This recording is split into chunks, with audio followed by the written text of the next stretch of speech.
Alright, so comment down below. Ayan, no, these are blessings. Mga kapiksi, this is your energy, guys. You will be blessed, no? This season, mga kapiksi. Kaya ito, guys, no, yun nga yung sinasabi sa inyo na you will be blessed, pero kailangan maging mindful din kayo sa mga paggastos nyo. Maaring meron din kayo mga hindi inaasahan na gastusin.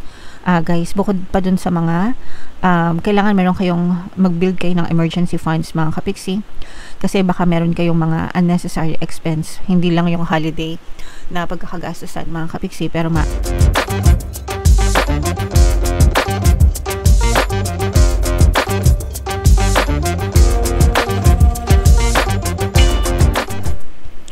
hello guys, hello Aquarius, welcome back to Pinoy Pixie Tarot. Ang pamagat ng episode natin for tonight is Money Money Come to Me, mga kapiksi, para ngayong December para sa Aquarius, Sun, Moon, Rising Sign, and Venus. Unahin natin tong deck na to, guys. Ito yung mga money manifesting technique para sa inyo. Spend gladly.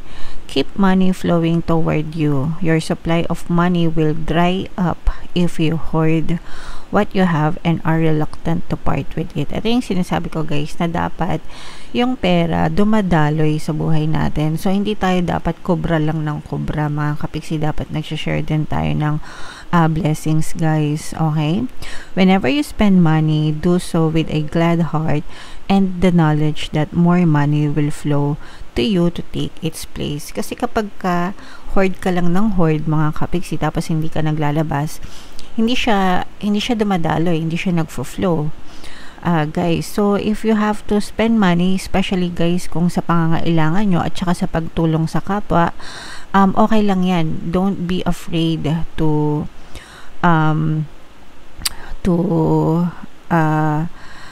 make labas. Don't be afraid na gumastos. Don't be afraid na maglabas ng pera. Mga kapiksi, you have to create a belief system na lahat ng nilalabas mong pera ay babalik sa'yo ng doble, babalik ng triple, babalik ng 10 beses, especially pagdating sa pag-share ng blessings sa ibang tao. Guys, okay?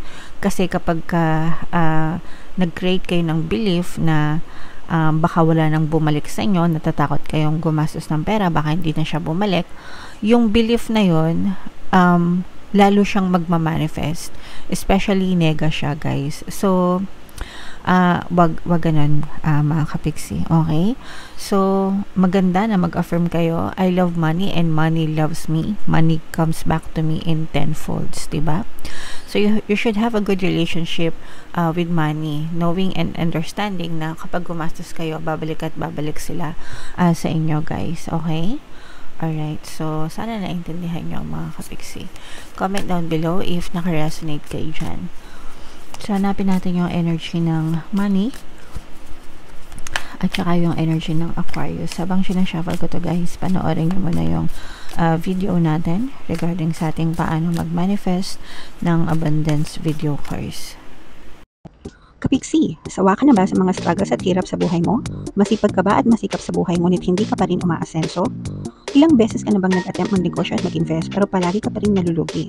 Sa pagkakataon na ito ay maaaring may subconscious beliefs ka na nagiging balakid sa iyong pag-unlad at pagyaman. Introducing, paano mag-manifest ng abundance video course. Dito ay matututunan mong ma-overcome ang mga balakid mo para tuluyan ka ng umunlad, umasenso, sumagana, maging matagumpay, successful at maswerte sa iyong kabuhayan, pera, trabaho, negosyo sa lapi at kaperahan ng bonggang-bongga. Dali, mag-send na ng email sa pinoypixie@gmail.com at simulan na ang iyong pagyaman ngayon. Alright, sa lahat ng gusto mag-avail ng course, guys, meron tayong paano mag-manifest ng abundance video course, paano mawala ang third party at magkaroon ng harmonious na relationship, paano pabalikin si ex, reverse breakup. Sa mga interesado, guys, mag-send lang kayo ng email sa pinoypixie@gmail.com. And sa mga naghahanap, guys, ang pampaswerte na lucky charms or bracelet, venturing tsaka ito rin yung recommended ko, may makikita kayo, guys, ng mga link sa description box. So, Aquarius, kaya in-represent ng Queen of Swords, ito yung ating money energy, mga kapiksi. Latag natin yung spread nyo, guys. By the way, available na yung inyong 2026 kapalaran para sa bawat zodiac sign. Punta lang kayo sa homepage natin, mga kapiksi. So, this is both negative and positive. Meron ditong presence ng Earth sign, Capricorn, Taurus, Virgo. For some of you guys, maaring may Earth element kayo sa inyong natal chart or you may be dealing with another earth sign. Ang nakikita natin sa negative guys, ito yung mga manloloko, scammer. Mag-ingat kayo guys, especially dun sa mga nagpapasa ng pera, yung mga Gcash, yung mga mobile wallet, mga kapiksi. Kasi for some of you, maaari kayong ma-scam or maloko sa mga ganyang klase ng mga scam method ng mga scammers guys. Yung mga nagpapaload, yung mga nag-i-scan ng QR. Marami ko nababasa guys, yung mga nagagamit yung mga mobile wallet nila sa mga e-commerce platform, sa mga sugal, sa mga yung may mga auto-deduct, ganyan. So whatever guys, no. At saka yung mga loan, no, yung parang nagagamit sa loan yung mga account nila. So guys, make sure na maging maingat kayo kasi parang imbis na sa inyo mapunta yung pera, napupunta sa iba, ginagastos ng iba, mga kapiksi. Kaya mag-ingat kayo sa mga text na nare-receive nyo, sa mga link na wag kayong basta-basta mag-click ng mga link guys. Mag-ingat din kayo sa pagsagot ng mga telepono, no? Yung mga nag-aalok, mga nagpapanggap na bangko, mga kapiksi, no? Minsan sila pa yung mga nangi-scam, mga kapiksi. So mag-ingat guys. Okay, so yun yung nakikita natin sa negative. Sa positive naman guys, maganda yung daloy ng pera sa inyo, no? So eto guys, this is because of your hard work, mga kapiksi.